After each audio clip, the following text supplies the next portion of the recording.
भरून निघणारी ही अतिशय दुर्दैवी अशी घटना आहे। अपरिमित नुकसान या राज्याचं त्या ठिकाणी झालेलं आहे।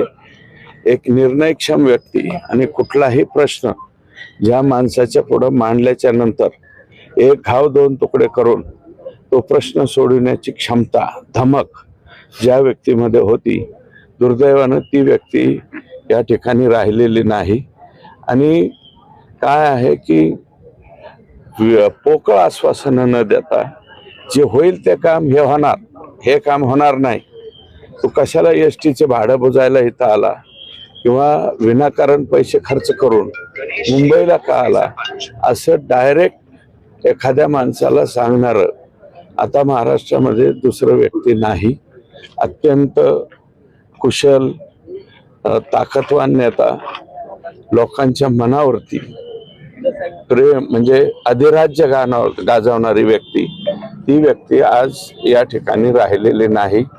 हे अतिशय दुर्दैवी आहे, परंतु कटू असलं तरी आता हे सत्य आहे। अण्णा, तुम्ही अनेक वर्ष त्यांच्या सोबत काम केलं, काय आठवण आहे? आम्ही अनेक वर्ष काम त्यांच्या बरोबर केलं, त्याच्यात आमच्या भागाचा सुद्धा बऱ्यापैकी फायदा आम्ही त्यांच्याकडनं करून घेतला। इरिगेशनच्या बाबतीमध्ये, त्याच्यानंतर विजेच्या बाबतीतले प्रश्न असतील ते सोडवण्याची, म्हणजे विजेच्या खात्याला सुद्धा एक अतिशय चांगलं वळण आणि अतिशय चांगली शिस्त लावण्याचं कामही त्यांच्या कालावधीमध्ये त्या ठिकाणी झाले। माझ्या इथली जी सीना मेहकरी योजना आहे, ती योजना मराठवाड्याच्या मंत्रिमंडळाच्या बैठकीमध्ये ठेवून मंजूर करून घेऊन ती करून देण्याचं काम केलं।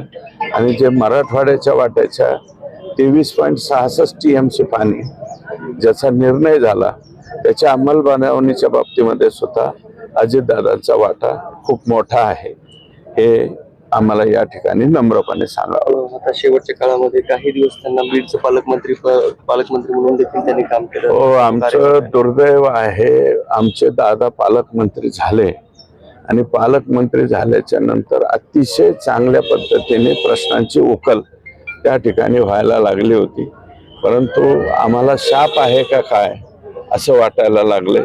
विलासराव देशमुख साहेब आमच्या बीडचे काही काळ पालकमंत्री राहिले, गोपीनाथरावजी मुंडे साहेब सुद्धा पालकमंत्री राहिले, आणि आता अजितदादा, हे तीनही माणसं 67 वर्ष, 66 वर्ष आणि 64 वर्ष अशा तीनही व्यक्ती अकाली त्या ठिकाणी गेलेल्या आहेत। ओके।